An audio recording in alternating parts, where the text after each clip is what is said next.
Buonasera a tutti, un'altra puntata di Prove Tecniche che promette scintille perché abbiamo con noi Franco Bandelli, il fondatore, l'ideatore di un'altra regione che si sta diffondendo a macchia d'olio in regione. Franco Bandelli sembra avere una missione, dice che c'è un problema di credibilità nel Popolo della Libertà e bisogna fare fronte comune per cercare nuove strategie, nuovi sbocchi alla politica, è così? Buonasera a tutti, grazie per l'invito. Io dico che a volte bisogna avere anche il coraggio per ricostruire di demolire. È un'affermazione un po' forte come inizio trasmissione, però le cose rattoppate di solito non vanno mai bene. Io penso che siamo arrivati a fine corsa, si diceva una volta, penso che il sistema partitocratico così come ce l'hanno venduto fino ad oggi è imploso e noi l'avevamo, ahimè, previsto 3 anni fa quando abbiamo cominciato questo tipo di ragionamento che ci ha portato poi finalmente, dico io, ad essere certi che alla tornata elettorale di aprile, se verrà confermato il 22 mi sembra dovrebbe essere la data, caro direttore, un'altra regione sarà presente in tutti e 5 i collegi della regione ed esprimerà un voto che sarà certamente determinante. Inizio da questo. Considerazione politica iniziale a parte, la regione è troppo debole con Roma, troppo supina a Roma e poco potere contrattuale, molte cosette che non funzionano. Sbaglio o no? Ma vede, no, lei ha detto... non dica non sbaglia mai, insomma, perché sennò... No, quello era un altro, che ha sbagliato solo con la brillantina. No, lei... Era l'ispettore Rock. Benissimo. Dicevo... ha ragione comunque, c'entra uno dei problemi che questa regione ha. Questa regione è supina, come l'ha definita lei molte volte, con il governo centrale, tranne nelle occasioni in cui bisogna correre a Roma per trattare il primo posto nella scala valori dei candidati alle prossime elezioni politiche. Mi riferisco al veloce trasferimento del nostro Presidente accompagnato da colei la quale di fatto è divenuta poi la capolista per quanto riguarda la circoscrizione. Giulia. Diciamo i nomi. Sì, no, questo lo dice lei. No, io la chiamo assessore alle finanze o anzi, perché non otterrà mai da me una pubblicità nei confronti della gentile signora, quindi non la cito nemmeno, ma ricordo come l'ha definita sempre amichevolmente il Presidente Tondo, la mia Tremonti in gonnella, che ha tra le sue specificità la professionalità certamente. Pensiamo solo che in questo momento la Regione Friuli-Venezia Giulia deve restituire 370 milioni di euro e è notizia di oggi, il Presidente Tondo dice bisogna rivedere il patto Stato-Regione. Allora delle due l'una, o siamo sottani sempre o siamo autonomi sempre. Mi sembra, vede, e se mi permette, che il Presidente Tondo risulta essere autonomo come quegli amici che si trovano al bar e uno si dice sempre autonomo dalla moglie, dice io la moglie la maltratto, io la moglie fa tutto quello che voglio io, poi scopri che quando ti invita a cena lo trovi col grembiulino e la moglie gli dice hai pulito il parquet? Sì tesoro, altrimenti mangi in cucina. Ecco, questa è l'autonomia del Presidente Tondo nei confronti di Roma. Sono considerazioni assolutamente personali. Sì, ma mi assumo la responsabilità di quello che dico, ma i cittadini lo hanno sotto gli occhi. Vabbè, capiamo un passaggio, però, perché altrimenti dopo magari... Cosa è successo? Ma perché nasce questo un'altra regione? Cosa è successo in giunta regionale precisamente? Perché di un'altra regione fa parte un esponente importante che faceva parte a sua volta dell'esecutivo di Tondo. Ma allora... Alessia Rosolin. Perché è stata cacciata? Questo lo deve chiedere il Presidente Tondo. Ma lei lo sa però. Sempre per quel concetto di autonomia che lui ha dai partiti.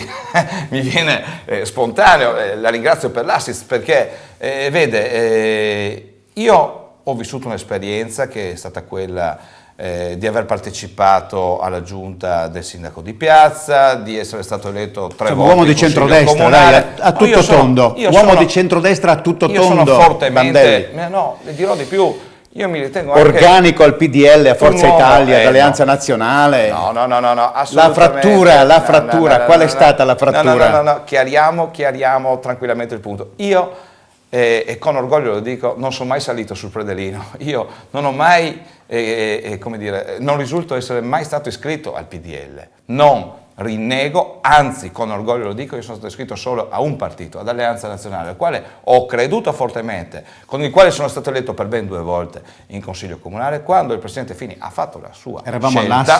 Eravamo all'assist sulla cacciata. Sulla cacciata di chi? Di Alessia Rosolen, assessore regionale. Ma allora, se definiamo cacciata il togliere le deleghe a un assessore, che onestamente non lo dovrei dire io, ma lo dicono tutti, è stato riconosciuto da tutti come essere stato uno dei migliori assessori della giunta Tondo, allora di cacciata bisogna avere un'idea diversa da quello che è il concetto che lei cerca di estorcermi.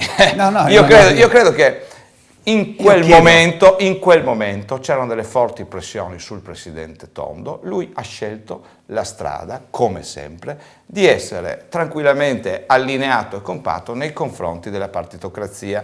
Ora, a 2 mesi dal voto, si dice autonomo. Vabbè, vediamo di entrare nel merito di questioni un po' più... Parliamo di programmi, perché più consistenti. Allora, lei aveva uno slogan che andrà coniugato con le varie vicende regionali e con i vari obiettivi che si darà alla Regione nei prossimi anni. Lei dice: siamo stanchi delle battaglie non affrontate per paura di perderle. Quali sono queste battaglie, soprattutto in economia, soprattutto per l'amministrazione e soprattutto per la finanza regionale? Beh, cominciamo a parlare di battaglie non affrontate. Penso al fatto che questa regione e soprattutto questa amministrazione regionale, penso uno dei pochi casi nella storia della nostra regione autonoma, non abbia rivendicato la possibilità di avvocare a sé qualche delega da parte dello Stato centrale. Un esempio su tutti, perché è una giornata che ho trascorso insieme a degli imprenditori edili, penso al problema del comparto edilizio bloccato da delle scellerate scelte fatte o non fatte, ancor peggio, dalla soprintendenza. Ecco, io mi chiedo come una regione che si definisca autonoma non vada a rivendicare la specificità in termini così pregnanti per la vita economica. No, per Tondo ha chiesto la regionalizzazione della sovrintendenza, attenzione. Sì, certo. La Serracchiani no. Sa quando l'ha chiesta? Anche Martinez, il dirigente, ha chiesto, ha detto esplicitamente alla Picchione, facciamo una Maria Grazia Picchione, ha detto alt. Sì, l'ha chiesta, quando l'ha chiesta? No, un mese fa. No, l'ha chiesta a settembre. Un mese no, l'ha chiesto ufficialmente a settembre. Anche per prendere picche. Tondo. Anche per prendere picche del Ministero. Ma mi chiedo, in tutti i 4 anni e 9 mesi precedenti, non ci ha mai pensato? Non c'era la Picchione in 4 anni precedenti. Ma l'edilizia non andava bene. La Picchione è arrivata a maggio. Ma vede, ma l'edilizia non andava bene comunque. È arrivata a maggio. Allora guardi. Questo è il problema del patto di stabilità. No, le leggo un semplice dato che è allarmante. Mi scusi. No, ma la Picchione è arrivata a maggio, siamo d'accordo? Sì o no? Benissimo, 2008 14.400 addetti nel comparto edilizia, 2012 11.300, meno 3.100. Sì, ma cosa sarà sempre, la sovrintendenza cosa c'entra? Sarà sempre colpa della crisi. Io credo che sia colpa anche delle politiche, come giustamente mi chiedeva il direttore, le politiche economiche non fatte. Ecco le battaglie non fatte, ecco le battaglie che ci portano a dire che solo a Udine, visto che mi trovo a Udine, nel 2012 sono state chiuse 108 imprese, ecco le battaglie non fatte, il sprecare energie su energie per dare lunga vita ai centri commerciali e alla grande distribuzione, facendo però di fatto morire tutto il nostro comparto del commercio vero, il piccolo commercio, quello in cui noi tutti ci riconosciamo, la bottega di quartiere che non esiste più. Ecco la battaglia fatta per portare avanti Bandelli, la terza corsia. Lei è consigliere comunale. Certo. Quanti dipendenti ha il comune di Trieste? 3.000 e qualcosa, non so. Quanti la regione? No, scusi, 1.700. No, sono 3.000. Sono 3.000. Quanti ne ha la regione? Quanti, lei pensi, quanti ne ha la regione? La regione ne avrà 3 volte tanto. 3.000 ne ha la regione, 3.000. E allora? Hanno ricevuto un premio anche l'altro giorno, 2,8 milioni. Geniale! Le dico, questi sono i problemi. Cosa fa? Allora lei che è in consiglio comunale ha mai contestato questi dati? Cioè tutte queste risorse che restano lì e nessuno cerca di drenare il denaro che finisce in una casta che è quella della burocrazia rispetto a favorire le aziende che devono crescere, devono alimentarsi. Ma mi permetta, allora io in consiglio comunale posso fare delle battaglie che sono limitate alla facoltà che ho a livello comunale. Poi c'è chi fa le battaglie e glielo chiederà, visto che l'ha citata quando la inviterete qua, visto che sarà la nostra capolista e gliel'ha già chiesto. Per quanto riguarda il Collegio di Trieste, parlo dell'ex assessore Rosolè, chiederà a lei quali sono le battaglie che può portare avanti a livello regionale. Ma se lei mi parla del gentile omaggio, anche dovuto, fatto dall'amministrazione regionale, lo leggiamo oggi, che riguarda dei premi di produzione, tra virgolette li chiamo, del 2010, guarda caso a 2 mesi dall'elezione, a 3.000 dipendenti regionali, che vanno da 662 euro a 900, beh, io mi chiedo se qualcuno penserà che è molto facile farsi la campagna elettorale con i soldi pubblici. Bene. Questo bisogna dire, questo bisogna avere il coraggio di dire. Questo sta succedendo in questa amministrazione regionale. Bene, io leggo qualche messaggino perché di solito ci indirizzano anche, lei si trova in Friuli, il primo messaggino è: Trieste ha già troppo potere in regione, sarebbe come buttare benzina sul fuoco, poi lei commenterà. Allora, questo invece è un ragionamento più generale che va a sentire il sentiment della gente. Direttore, mi consenta, ma se la girano assai tutti in politichese, parlano, voglio sapere da lei, io voglio andare a votare, ma non sentendomi rappresentata da alcuno voglio farlo sapere. No, voto nullo, no, scheda bianca. Come devo fare? Una cittadina pagante. Poi questo è personale, Bandelli N per 10 anni, ma chi l'ha visto chissà se sa chi era Beppi Nicolai, questo che lo chiama Beppi evidentemente era come dire, un intimo. Vabbè, a parte le cose personali, ma insomma, sul giusto fatto per di capire. chi l'ha visto, io credo che se in qualche modo a Trieste c'è stata un'insurrezione popolare dal punto di vista di chi gestiva la dirigenza del partito, era perché avevo troppa visibilità, lo dico a Nicolai. Ma però, al di là di queste battute che non interessano assolutamente, io vorrei rispondere invece a quella gentile signora. Ha ragione, ha ragione la signora. In questo momento il problema fondamentale è di non sentirsi rappresentati, il problema fondamentale è di non riconoscerci più in una politica che ha dato il peggio di se stessa. Ecco perché cresce sempre di più l'antipolitica, ecco perché cresce il voto di protesta. E allora, se a livello nazionale cresce in maniera esponenziale il voto sul Movimento 5 Stelle, io mi auguro che parimenti cresca, ma con un altro concetto, con quello di essere forza propositiva anziché forza distruttiva nei confronti di un'altra regione. Noi ci proponiamo per essere forza di governo senza partecipare però a inciuci, senza partecipare a, come dire, condizioni prestabilite anche in termini elettorali. E allora ha ragione la signora quando dice: che cosa faccio? Eserciti il diritto di voto, signora, e poi restituisca la scheda. No, restituisca la scheda. Se no, diamo indicazioni di voto. Senta, invece la questione del friulano, le dico, lei qui a Udine, alle spalle ha il castello, evidentemente qualcuno fa notare che c'è questa piccola differenziazione territoriale, culturale, eccetera, eccetera. Però lei ha cercato l'appoggio di forze autonomiste. A che punto siamo? Perché anche l'Unione Autonomista Alpina, per esempio, quella con cui firmerà l'accordo domani, fa parte dell'arcipelago. A che punto siamo? Ma vede, io credo che a Udine da una parte e a Trieste dall'altra esistano degli integralisti campanilistici che non fanno parte del mio DNA. Io sono convinto che questa regione sta bene se unisce le proprie forze, sta bene se abbatte i campanili ma tiene ben alte e ben salde le proprie bandiere, non come dire, dimenticando la propria identità, non rischiando di essere fagocitata. Io non sono qua a fare o a rappresentare un imprimatur da parte dell'essere triestino. Io sono qua per essere rappresentante disposto a lavorare per la regione Friuli Venezia Giulia e soprattutto disposto a collaborare con tutti quei friulani, mi permetta, che in questi 2 anni mi hanno dimostrato un grandissimo affetto, una grandissima considerazione, perché hanno capito finalmente che forse sono nel loro ragionamento generale un triestino anomalo, esattamente, un triestino anomalo, perché come loro... friulani. Ma guardi, io non mi vergogno di sentirmi dire che sono come i friulani, ma per quale motivo dovrei vergognarmi? Anzi, senta, vado orgoglioso di essere triestino, il suo tanto collega quanto lei mi dice che sono friulano. Bandelli, il suo collega lombardo, con chi ha fatto? Ambrosoli, sì. sto dicendo una cosa, dice: le famiglie soffrono la crisi, di mezzo alla paga dei consiglieri?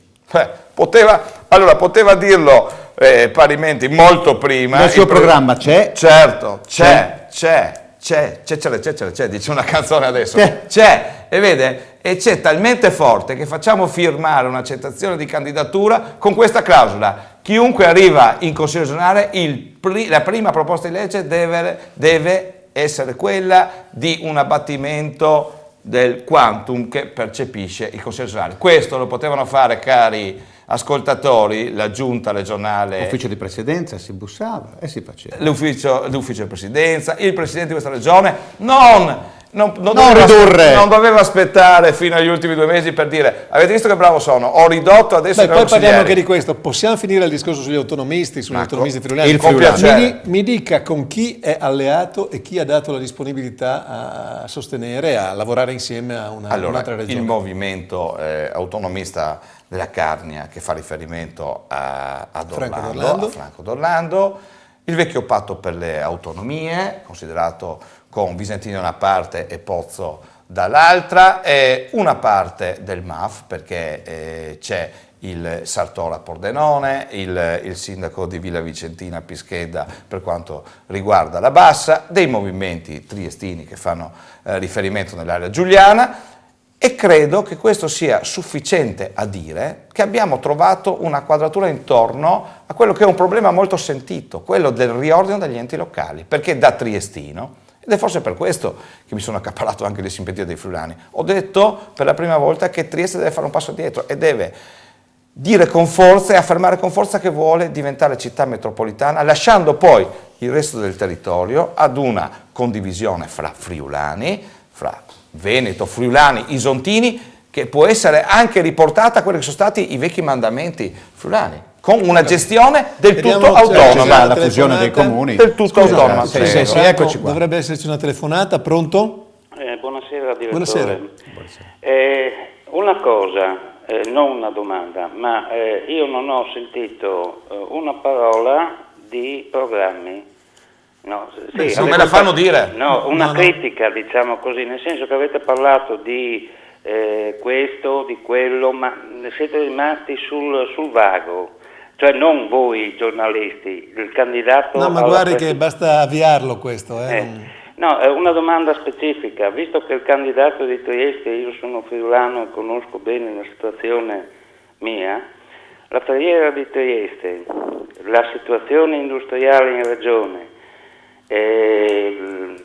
i comparti che chiudono, il ruolo della presidenza della regione per incentivare l'occupazione, l'industria. Bene, capito, grazie, adesso risponde, via. Grazie, allora velocemente, Ferriera di Servola, problema addirittura sociale, caro ascoltatore, problema sul quale si è giocato troppo sulla testa, da una parte degli operai, dall'altra dei cittadini di Servola, che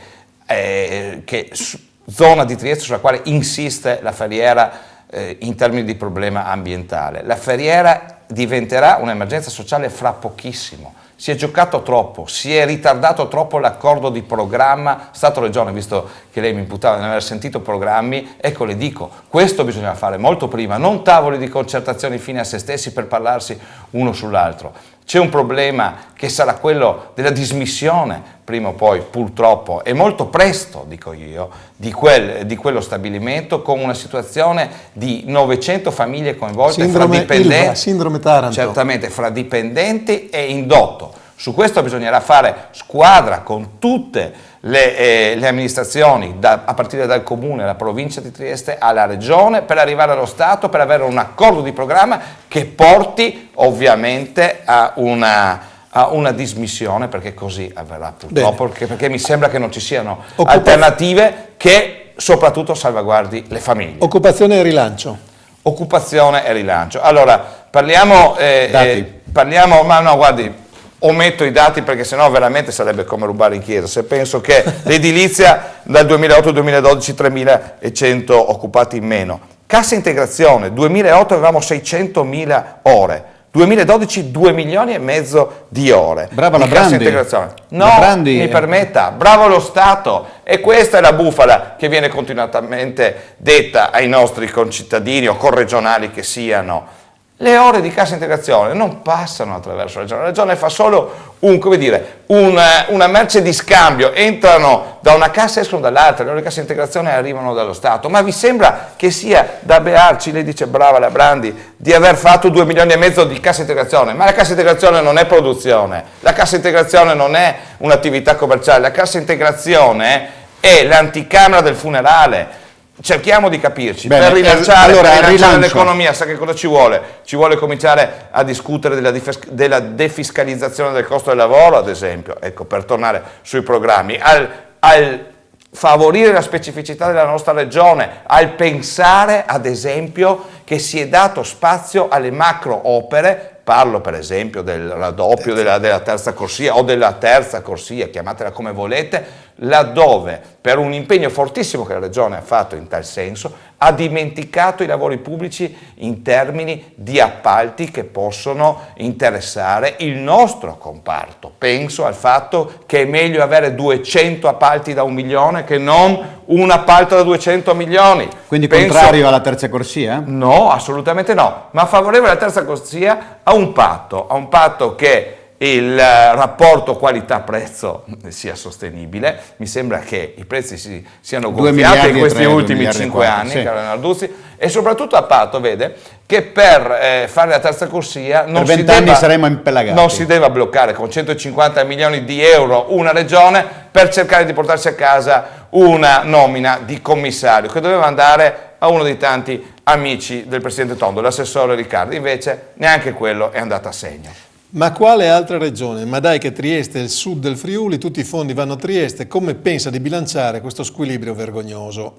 Vabbè, guardi, a questo mi dispiace, ma... La ricordo che si trova a Udine, eh? Ma appunto, ma proprio perché sono a Udine... Temerario, proprio perché sono a Udine e sono sereno in questo argomento. Non rispondo, ripeto, a provocazione degli integralisti, come non risponderei a provocazione di un triestino che sicuramente le manderà fra poco un messaggino dicendo cosa fai a Udine, i furlani ci rubano tutto. Insomma, se vogliamo parlare di rilancio della nostra regione, questi discorsi stanno fuori dalla porta. Vediamo se capisce questa. Vonde Bezator.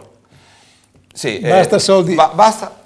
Sì, ma è giusto, questo Vonde l'ho imparato molto bene e ha ragione, basta soldi a vanvera, basta per esempio, per tornare ai programmi, sì, con gli enti di secondo e terzo grado, vero, come dire, esempio di quello che è l'essere casta in termini politici, permettetemi, perché i vari si chiamino delle partecipate, non vorrei fare dei nomi per non mancare nei confronti degli altri, no, ma le partecipate, cosa facciamo? Finest, Mediocredito, Friulia, Promotour, azzeriamo i consigli di amministrazione, cari amici. Beh, Ater l'ha fatto però Tondo, ma Ater, guardi, l'unica cosa che non doveva fare era l'Ater. L'unica cosa che doveva fare era l'Ater, come l'unica cosa che doveva fare era toccare la sanità. In effetti è stato capace di fare un esempio, come dire, di equilibrismo politico unico. Ha fatto un tentativo di riforma sanitaria che però verrà applicata dalla prossima giunta regionale, ma non prendiamoci in giro,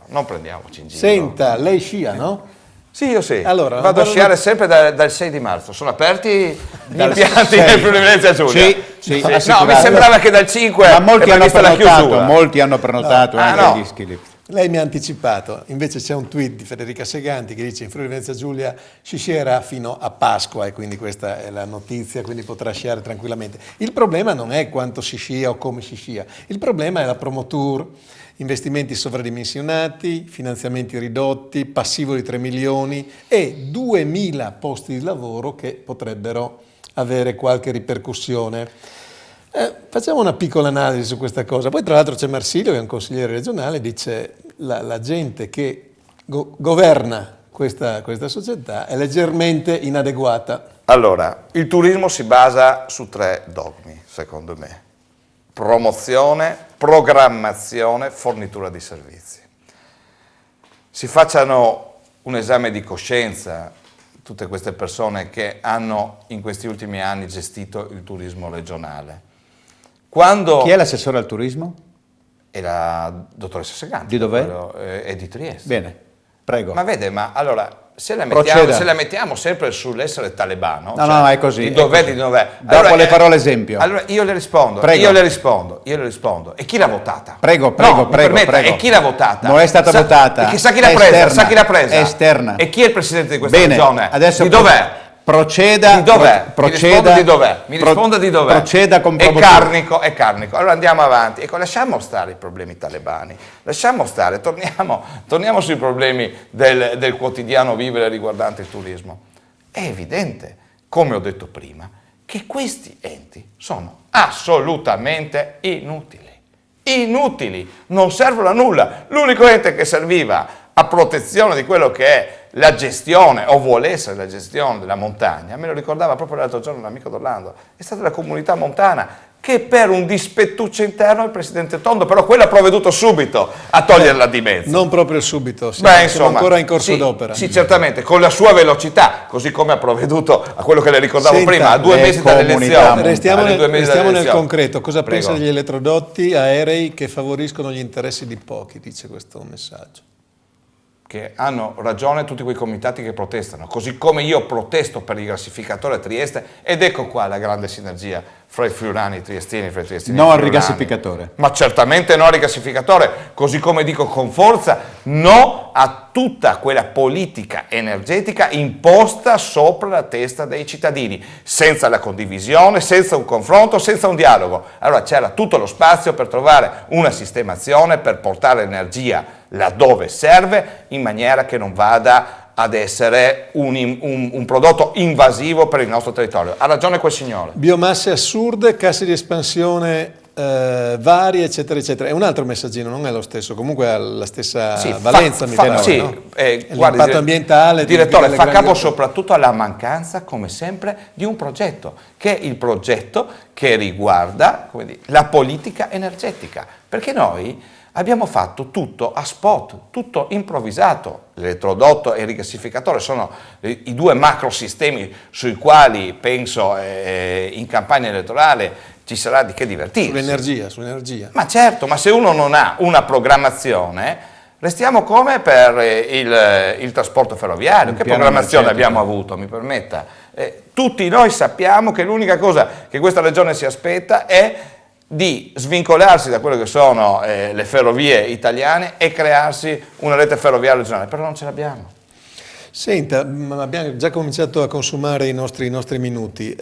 Intanto ci dà una primizia che candidate un presidente anche alla provincia di Udine. Questa ce la deve, perché l'abbiamo ospitato. Ma questo gliela devo e lo faccio con gran piacere, direttore. Sono contestuali, quindi sì, si vota lo stesso giorno. Ma noi sabato ci riuniremo in quel di Palmanova con il nostro direttivo e decideremo. Ma credo che sia giusto. Scusi, ci sarà anche Zamparini? Zamparini, guardi, ha messo a disposizione proprio la sede dove ci incontriamo. E una settimana fa dice no, con Bandelli non ho nulla a che fare, a che vedere. Non l'ha mai detto. Ma l'ha detto così, è un virgolettato suo. No, non l'ha mai detto.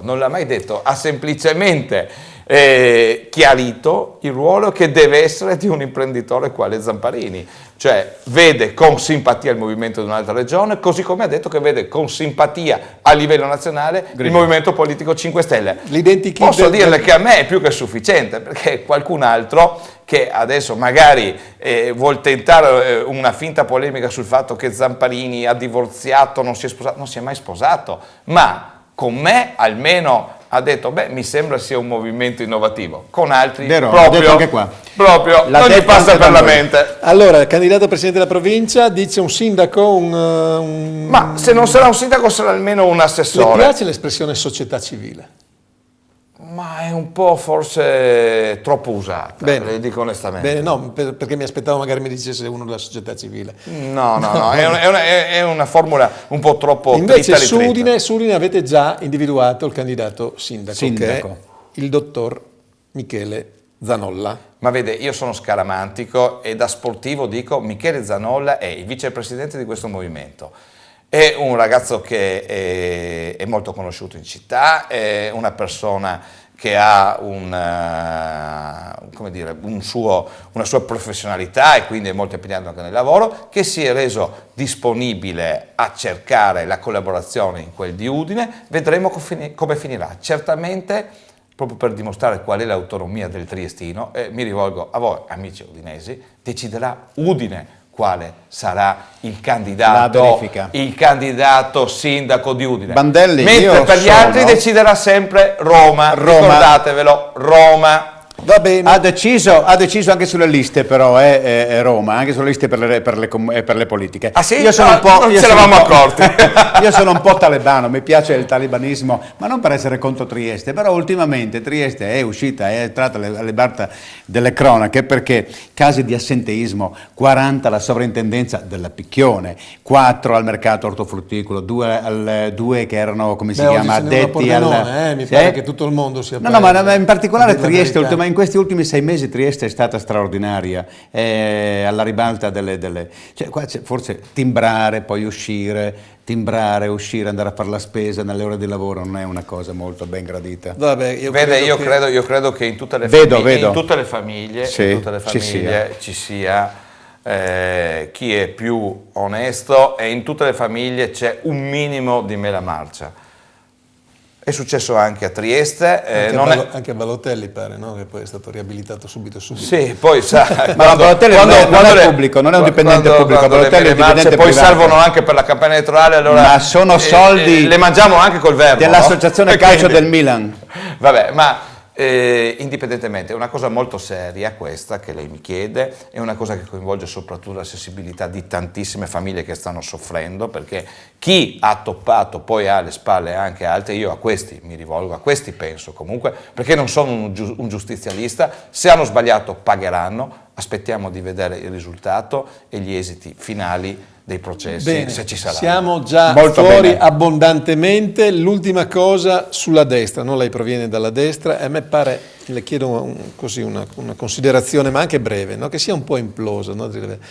FLI, ex AN in PDL, Fratelli d'Italia, la destra, Forza Nuova, Fiamma Tricolore, non so, mi pare che la destra cominci a avere qualche problemuccio dopo 20 anni di marcia ininterrotta. Io non voglio addossare responsabilità così, vorrei finire in allegria, però ho detto prima che io sono andato a dormire una anonima sera di marzo del 2007, se non sbaglio, che avevo una tessera in tasca. Mi sono svegliato al mattino e ho scoperto che c'erano tutte le ANSA in cui il presidente del partito, suo partito, aveva deciso che il partito non c'era più. Ecco, a questa persona attribuisco la più grande responsabilità di aver distrutto la destra italiana. Si chiama Gianfranco Fini? Si chiama Gianfranco Fini, e credo che tutti quelli come me, che hanno creduto nel processo di trasformazione che lui aveva fatto, al di là di quello che diceva l'amico prima, chi l'ha visto, ma non credo che bisogna sempre essere in prima linea magari con il cartellone ad urlare, bisogna anche lavorare forse anche nella retroguardia, ma ci abbiamo creduto. Lui ci ha tradito. Ma lui è un badogliano. Bene, Franco Bandelli, ci rivedremo presto sicuramente, perché comincia la campagna per le regionali subito dopo, quindi avremo altri mesi per poterci incontrare di nuovo. Gianfranco Neruzzi. Ringrazio tutte quelle migliaia di udinesi che ci hanno ascoltato, 2 hanno mandato dei messaggini contro Triestino, quindi grazie. Va bene, arrivederci. Alla prossima settimana. Grazie Gianfranco. Grazie.